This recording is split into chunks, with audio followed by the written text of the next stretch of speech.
Chardet Ryel. Welcome to the Fieldswell Podcast. Thank you so much for having me and holding space for everything we're going to talk about today. Oh, I am pumped up. We got to chat for a minute before hitting record, and I'm so excited not only for myself to get to enjoy this conversation with you, but for all of our listeners, because today's topic is all about how to feel good naked.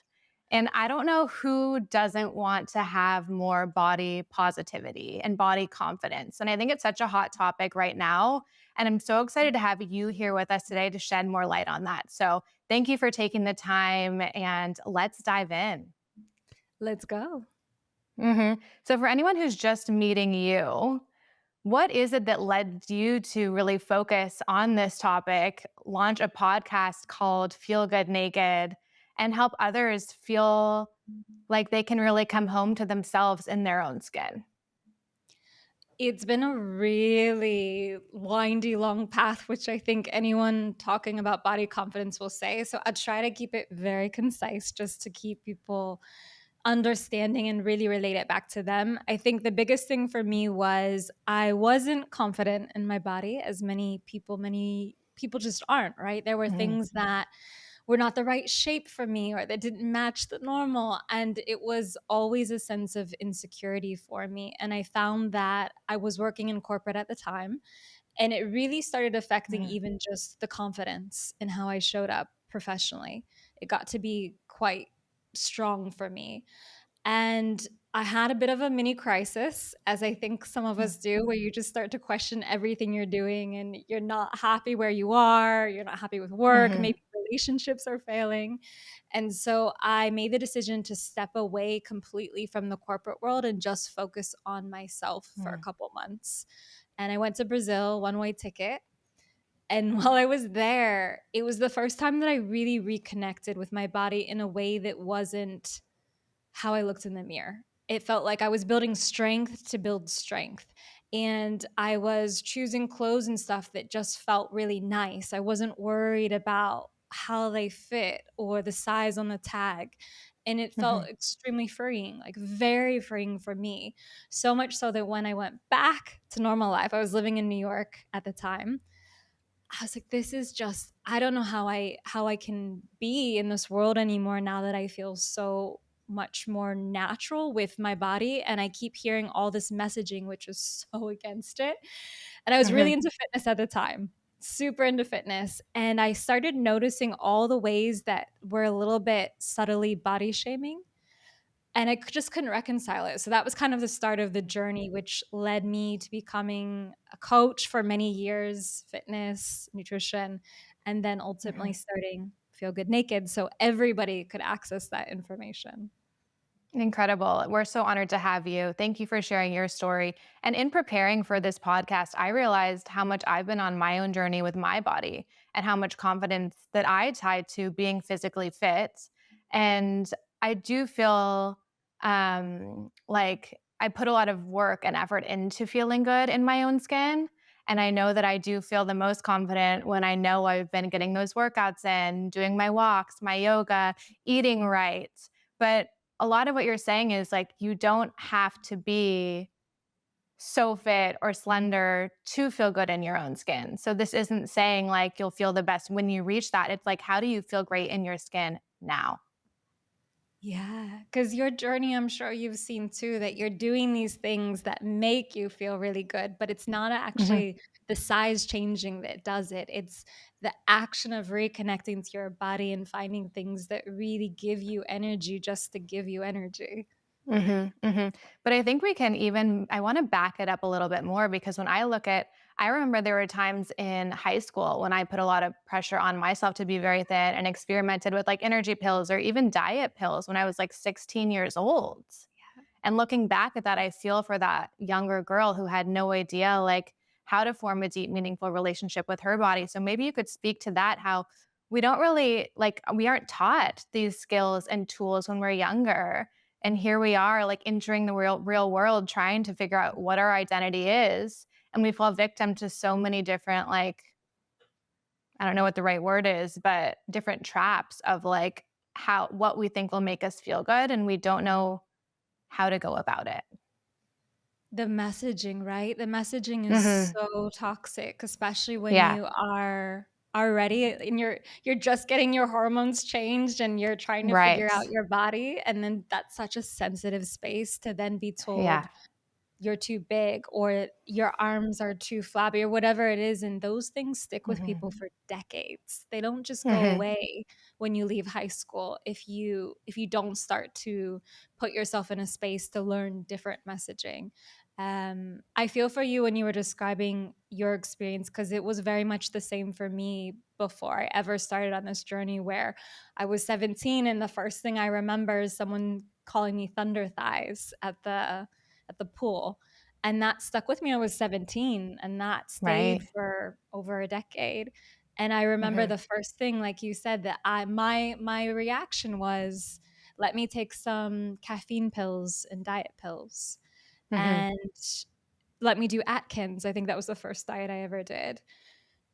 And it was just completely toxic relationship to fitness at that point and to food, and it was Hmm. something really difficult to unravel. So it's Yeah. something that takes a really long time, and especially if you don't even know where to start with it. Hmm.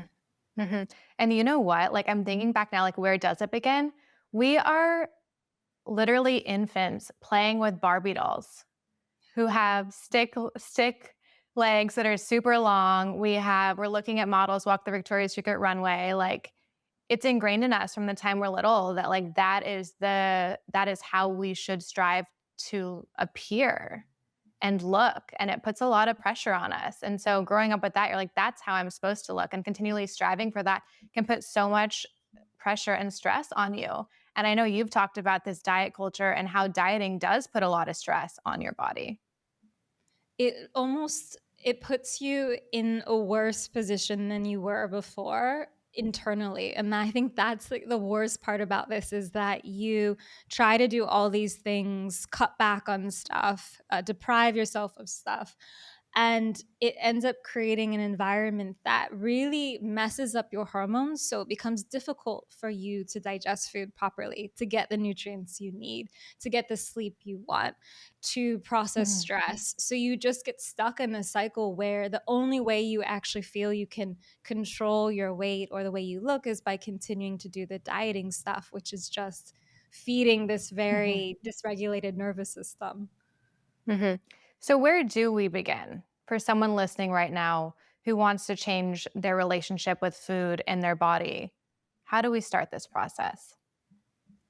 I've done this for maybe 12 years now, and I don't think it's the same for any person. I think the commonality is maybe this: there's one of two places that people start to find their own journey in. Mhm, One is changing the way that you relate to movement, because movement is actually a body confidence builder when it's not tied to metrics. So when you start getting away from how many calories is this burning, is it achieving whatever the thin thighs I'm looking for, if you mhm, actually start to look at it as connecting with your body, giving you more energy, things like this, that's mhm, so therapeutic. And that really is the first step, because once you start to see movement as something that nourishes you, not something you have to do to hit a certain number or something you're mhm, failing at or comparing to someone else, then mhm, you start to change also your relationship to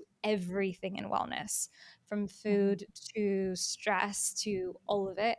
And then the second mhm, point that many people find is really helpful too is related very much, but it's harder, which is when you start to break up with numbers and you start to allow yourself to not weigh yourself on the scale every day, to mhm, not measure every bit of food, to let go of how much do I have to go to spinning class to work off this cake. Like when you start to move away mhm, from that, it also opens up space for you to be able to heal a little bit deeper. mhm. Changing the perspective on how you look at um, your weight, the required fitness classes, and change what it means to you to achieve feeling well in your body. And what I hear you saying is what stuck with me is like focusing on everything as energy. Those who have more energy um, are able to focus on the things that help them create the life they desire. And so to have more energy, what are the things that give you energy? It's moving your body. It is getting a good night's sleep. It is eating nutrient dense foods that are good for your body. And so to change the thinking patterns on how you relate to food and what or food movement, whatever it may be, that's super helpful. Thank you. I love that way of thinking about it. The shifting the language to the energy it's giving you. Because we all want more energy. Yeah. I've heard you talk about this baseline for body confidence. How do you define that? I always think about it as, I think much like mental health, you're never in the same exact spot all the time. You're not Mhm, always happy. You're not always extremely upset. I know, of course, if we talk about mental illness, it can be a little bit different. But barring that, mhm, it's similar for wellness, where it's not going to always be with body confidence that you mhm, are feeling like a 10, not aesthetically, but I mean in terms of just comfortable in your body. So mhm, I try to think about it as almost a building, and you've got this elevator, and the elevator is going up the floors. And if you think about the first floor is when you feel really crap in your body, you're mhm, checking all the time your skin, any rolls, you feel very self-conscious about mhm, anything that's showing in a way that doesn't feel flattering to you. You're checking in the mirror. We do this a lot, not to see that everything is, okay with looks wise with your hair or with your clothes, but you're really checking to see about your weight mhm, or your body. And that would be where I would put the 1, where you're really struggling, you're uncomfortable. And 10 is, this is amazing. It's the penthouse. You feel great. You're really comfortable. Maybe you wouldn't wear anything, but you feel pretty good in yourself. And no one can really mhm, say anything that will put you down. You're moving between these. The elevator moves, and the mission is to try to keep it from going, let's say, below the 5th floor. Like, that is Okay. the mission. That is the Yes. mission. We strive for that, not always the penthouse. Right. So when someone comes to you and say they're like 5th floor or below, how do you help get them up to that penthouse? That's where you really start to look at first, like what you were saying, what's my relationship to movement and fitness? What is my Mhm, understanding of fitness? Do I associate it with, I need to be a certain shape? I have to eat within this realm of possibilities. The deeper work is really looking at so I did a lot of cognitive behavior change as part of wellness yes. coaching, right? And Love. that's where you start to look at it, the deeper parts of, why do I feel this way? Why do Mhm, I have this ingrained view about how I'm doing this? Because you can do all the healthy habits. You can want to do them for energy or whatever else, but mhm. until you examine those deeper patterns, it Yeah. can be very hard to shift. Yeah, it really is the patterns, the belief systems, and the psychology.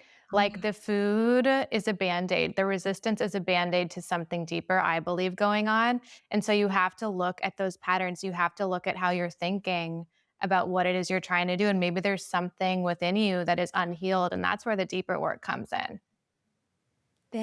exactly this, because we don't learn, like you were saying earlier, Hmm. you don't really learn how to navigate in your body with confidence. It's not something that is really taught to you, Hmm. but you're also not taught, how do I think about things more in a holistic way from the very beginning? How do I think about food, that Hmm. the way it nourishes me? My first lessons on food and movement and body are dieting, and that's where you have to start to undo some of that. Yeah. So I think a lot of it really in terms of coming home to yourself and feeling good in your own skin is learning how to trust and start to love yourself and not be so hard on yourself if you eat a little bit more than planned or if you have a craving. And it really is starting to trust yourself and be in touch with your intuition. But a lot of people say like listen to your body, listen to what it's asking for and what it needs. But then what if your body's like, I want cake every night after dessert? Like, how do we find a balance there? I love that, because I think a lot of people think that. They're like, "This sounds great, but, this Right. doesn't handle all of my midnight urges." Yeah. Like listen to your body, because definitely for me, when you're in tune with your body, like at certain stages of my cycle, I crave different foods. different types of meals. And I'm in tune with that. But there's also a degree to which you have to know and have like a boundary around, like, at least in my opinion, maybe you can speak more to this, like, okay, the dessert every night isn't realistic and isn't making me feel well in my body. So how do I navigate that? Yeah. This is kind of more to the point of what we were saying about the things you learn versus what you don't. And one of them that we don't learn is emotional coping mechanisms, right? We only Mhm. learn to handle stress, distress, fear, grief, anxiety with food. That's really something that becomes the main way that we nurture that. So anytime we feel those emotional triggers, the immediate reaction is food. And I'm not saying that's always has to be avoided. Sometimes that is what it Mhm. takes to get back Right. to calm. But it shouldn't be the only tool, right? There need to be other Yeah. ways that you learn to regulate your nervous system, to come back to calm. Mhm. Because when you have a calm nervous system, you Mhm. actually will not be craving these things. It Mm. will Mhm. not put you in that position unless you are genuinely hungry. And so that's the Mhm. part where you have to start one looking at how do I manage my emotions? Is there something besides food I can start to introduce? Mhm. This is where people go to fitness, and I think that's helpful, but I think you need more than that even. And then the other side of it is okay, once I start changing my relationship to food and I no longer try to control it, I start to understand my body a little bit better because I start to see what it feels like to actually be hungry, not to just crave stuff. And I actually understand when I'm full or just before, instead of just putting an arbitrary number or a number of grams on it. Yeah. A big part of it is control. And I realized that with myself. Like, being able to be maintain a certain weight is a level of control, and it, like, for some reason, I don't know why this is, when we feel like we can control something, it does give us more confidence because it feels like, in a sense, a form of power. But is that really loving ourselves? It feels safer, I think, for a lot of people. And the more chaos in your life, or the less Mhm. you're dealing with certain emotions, the Mhm. more comforting that's going to feel. Mhm. But it's interesting to look at, and it's like, how deep do we get into that? Because I think there's, each person is individual. And I think it's okay, sure, if you're like, I know I feel best at this weight, I'm making sure I'm getting all my nutrients, I'm getting my movement in. And for me, I want to bring in, last night, I was really craving, it was like 8 p.m. and I try and eat an early dinner. I was really craving my favorite uh, chips. They're like tortilla chips. And I'd already had dinner and I was gonna have an early night's sleep because I know sleep is something that helps me regulate my nervous system and rest and gives me a lot of energy. And I was like, I know if I have these chips right before bed, I'm not gonna get as good a night's sleep because my body's gonna be trying to digest the food when I'm sleeping. And I listened to myself, and that felt really good. And then I woke up and I had a really nourishing breakfast. But it's so easy in those moments to be like, no, I want the chips, And and to sometimes listen you'll to have that. them. Right, and sometimes I do, but last night it felt really great not to, and I was like, "Okay, I can trust myself," and, like, I got a 94 on my Aura sleep score, and I was pumped about that. I love that because you took it from the idea is you could have also said, "This is really bad, I shouldn't do this," and that will Mhm, never be as strong of a motivator as, "Well, mhm, look, if I do this, I know it's gonna impact my sleep. I know it's gonna mhm. impact my energy." That's gonna be much stronger for you and easier for you to say, "Okay, I don't need to have this," Yeah. versus saying, Mhm, "I shouldn't," or "It's mhm. not good." Doesn't fit with my macros, whatever it is, those will Mm, never be strong enough. And at some point, yeah, every person breaks when they use them. yeah. The labels, and I think what so much of this is, it's understanding the psychology and the science behind our habits and our patterns. Would you say that's at the root of the work that you help people with? Yeah, honestly, it is the deeper one. And that was why when I first started Feel Good Naked podcast, it was with the intent of, oh, I'm going to do the fitness and the nutrition help holistically, of course. But you Mhm, start to see that what really helps people is the deeper underlying patterns of why are you even doing this and understanding how your body's reacting and how your emotions are impacting your cravings, etc. Because that is, I don't want to say control, but it's like the ultimate power is really being able to do that Mhm. versus having to control every amount in, out, spent, etc. That Yeah. feels really oppressive, and it's so hard to manage that and still live a life. If you're having all these cravings, perhaps you need to get your nutrient levels checked. Maybe you need to be supplementing because if everything is like optimal, you shouldn't be having all these cravings. If you're getting a good night's sleep, if you're getting your movement, if you're eating the right things, and even still you're having a lot of cravings, maybe it's time to get some blood work done. Yes, definitely. It for anyone that's able to do it, I think that's one of the best things you could do, just to understand what are my nutrient deficiencies, what are Mhm. my things I need to be aware of, and it can be very helpful because even just with food, understanding where your nutrient deficiencies are, you can start Mhm. to really look at, okay, what foods are rich in this that I need to make sure are in my diet every day. For example, I don't eat a lot of meat at all anymore. And so I tend to be deficient in selenium.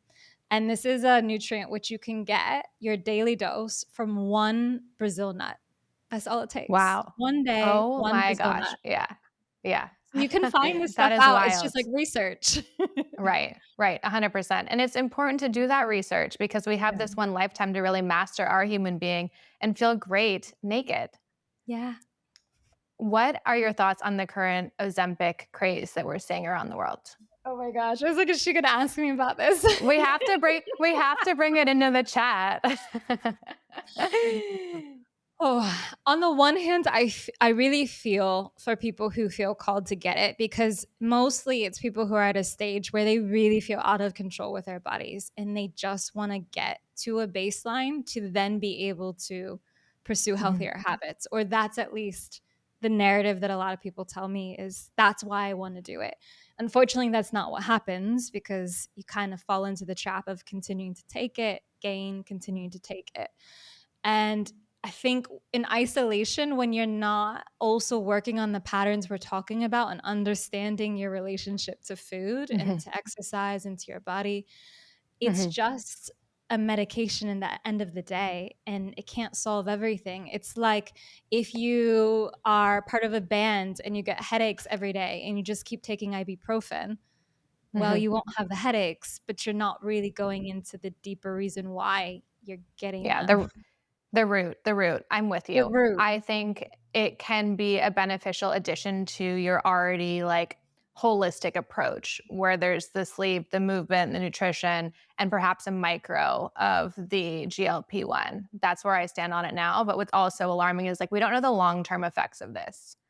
However, I can't, I'm not like if there is someone who really feels they have a lot of weight to lose, I'm grateful that we do have something like that out there. Yeah, this is how I feel about it too. Because initially, my response was when it first started, I was like, no, no, no, definitely not. But then I started speaking to more people about it, and it really is people who feel genuinely so out of control. It's Mhm. overwhelming to them, and this is a lifeline for them. And I do think you're right. You need to think about the longer term impact on your body with anything you're taking.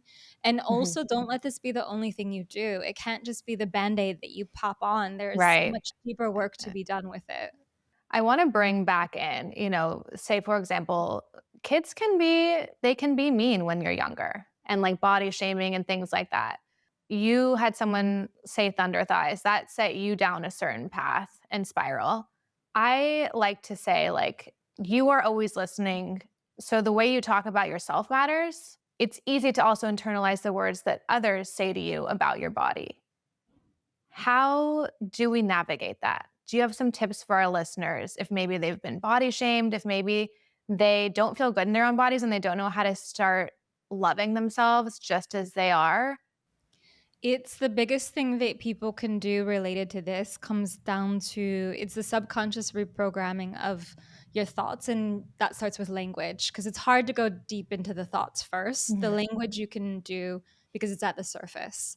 So it's not just the language you use about yourself, which I think you can start to notice how you describe your body, not just in your thoughts, but to other people specifically. mm, How you yes. describe the way that you're eating. Oh, I'm such a pig. I'm having so much.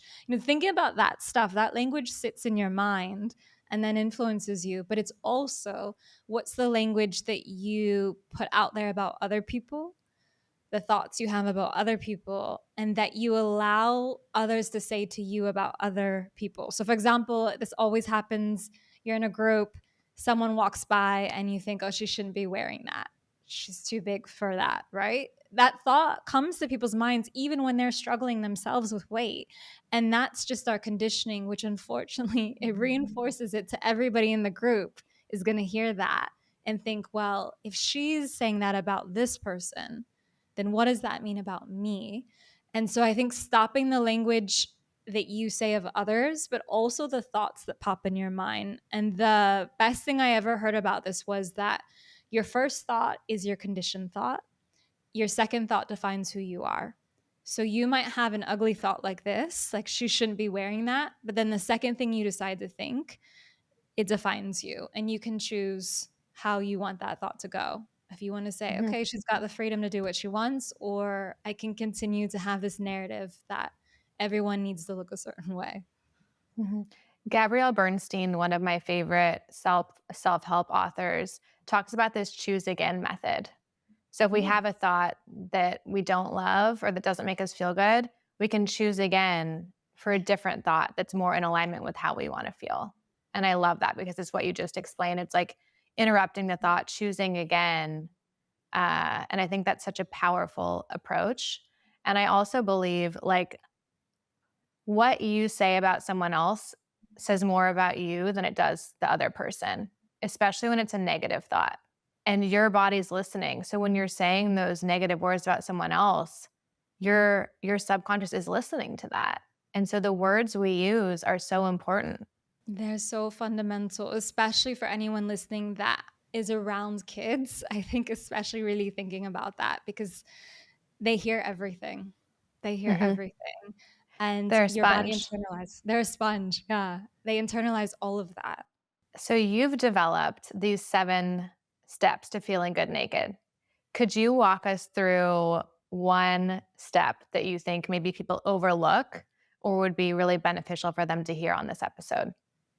The one I would say that's probably the most overlooked that can really tap into all other areas. So, if we talk about how, if you're struggling with food, if you're struggling with exercise, whether motivated or too motivated, obsessed, whatever your range is on these, because extremes are not helpful for your body, the biggest thing is working on your stress regulation, which I've kind of Mhm, talked a little bit before because I believe so much in this that when you learn how to regulate your stress, regulate your nervous system, be more in balance, when you can take yourself from a huge high adrenaline or cortisol spike to being more relaxed, especially for the women listening, very important for your yeah. hormones, it allows all the other stuff to work better because I find that there's a lot of health hacks out there that you do, like the cold plunges and the supplements, etc. But none of that is going to really stick if you don't have the base layer of the nervous system figured out. Mhm, Because mhm, ultimately, what happens when you have a bad day at work, or you lose a relationship, or you have a bad body image day, you are going to go straight to whatever it is that is most healing for you, which is often food.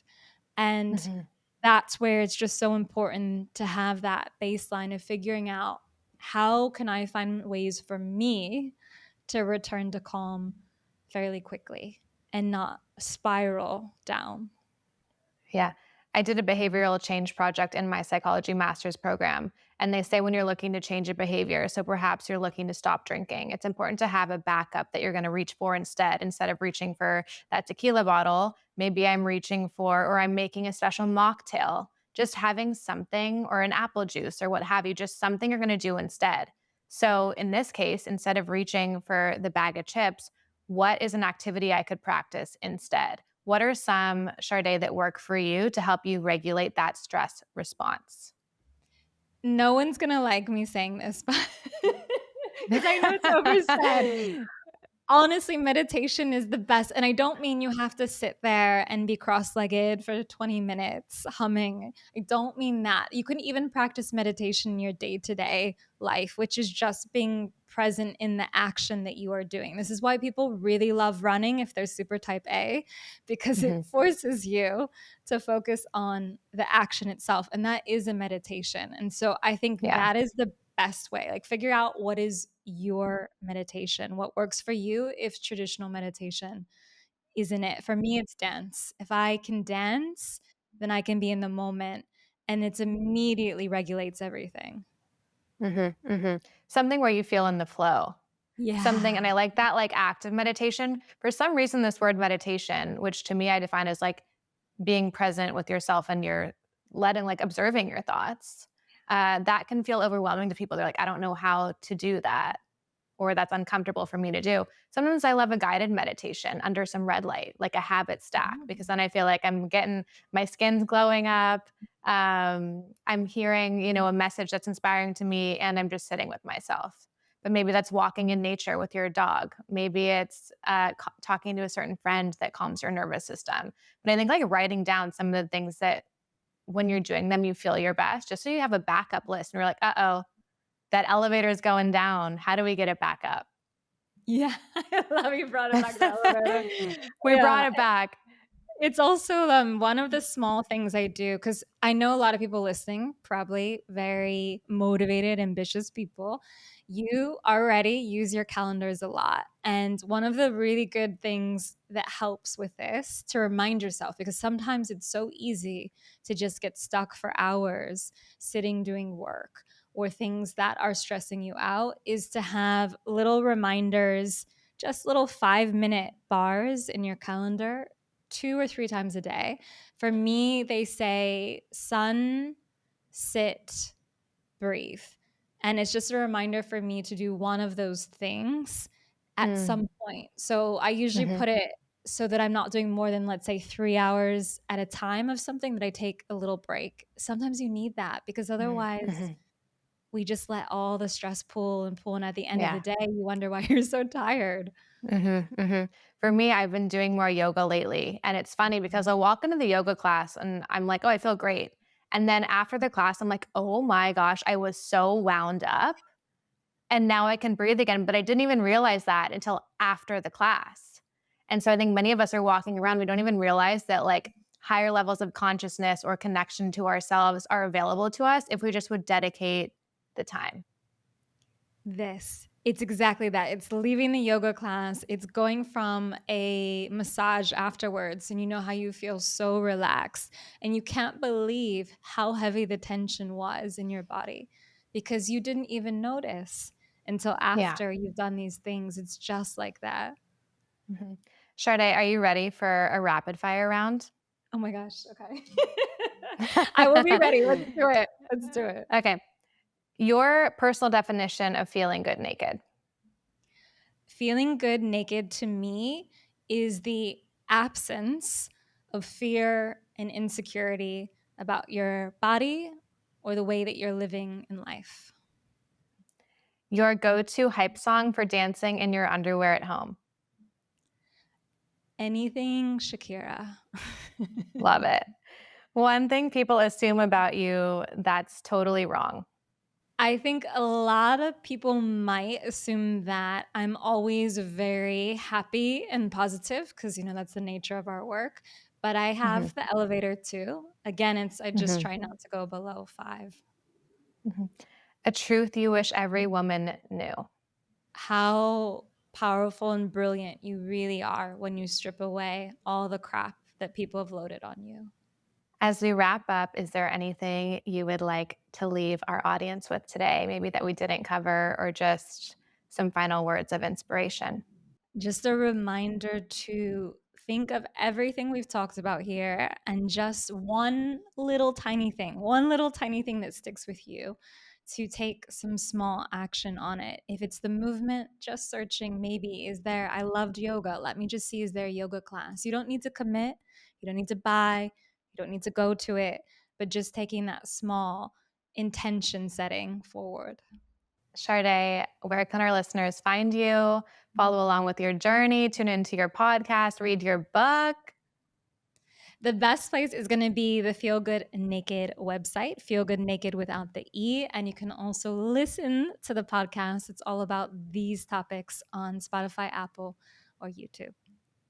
You are so wonderful, incredible energy, and I love your mission. Thank you so much for coming on today. Thank you so much for creating this space for everyone.